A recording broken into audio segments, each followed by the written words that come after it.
Hi, this is Josh, Dream Body Clinic, and in this video, you're going to see Dr. Dezawa, the discoverer of MUSE cells, explain how in studies they've compared for herniated disc repair, the IV treatment of MUSE cells is actually more effective than either going into the disc or around the disc.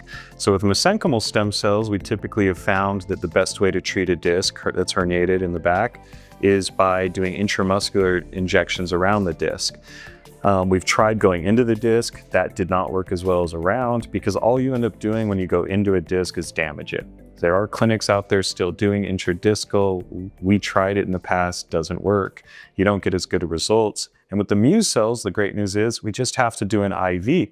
And in her research, they found not only do the MUSE cells go through the bloodstream to get to the disc, they can also get into the bone marrow, which is the fastest transport system in the body, and get through the bone marrow to the disc so they can help out any damage within the bone also, which is a very common issue, things like bone edema and such. And then they can get to the disc and start eating the bad tissue and turning into new good tissue. So MUSE cells, really incredible stuff. They do seem to be working, at least in animal models, for herniated disc repair.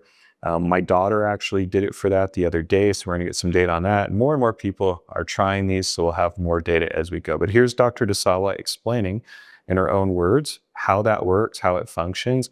And this was from a conference that we did a few weeks ago. We flew her here to Puerto Vallarta to the clinic. She sat down with our team, and you'll see Dr. Barba, our head doctor, asking some questions about this. And we were very amazed by what she told us. So stay tuned, watch. You can learn more at www.dbcmusecells.com. For example, what happened with cartilage? With what happened with the ligaments and the tendons on the IV? So no more have like too much blood circulation. We're about to submit a new paper about the disc, spine disc, right?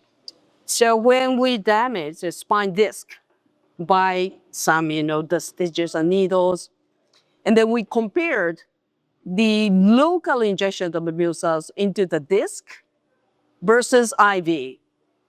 We first thought because, the disc or cartilage are avascular system. So if you supply MUSE cells by intravenous injection, the MUSE cell may not reach there, so that the local injection will be superior than to the IV.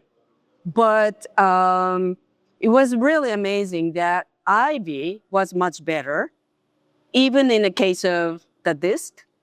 The reason why is that when you see the in vivo dynamics of the MUSE cells after the local versus IV, of course, 3 days after, the local injection is more highly sensitive for MUSE cell labeling. Like, we label MUSE cells with ACALUC. Mm-hmm. But they disappear. Instead, IV MUSE cells, they first migrate to the spine bone adjacent nearby the disc. And then they migrate inside, and then they eat and capture the disc cells, and then they differentiate it into chondrocytes. It took a little bit longer time than the local injection, but the local injection didn't, actualize the replacement, cell replacement. So now we convince even for the joint cartilage, IV might, because, we didn't challenge in Japan in clinical trials how it works in the cartilage regeneration. But as far as I heard from several doctors in US or Canada or in other areas, they also tried in a joint injection, direct injection of MUSE, and it did work.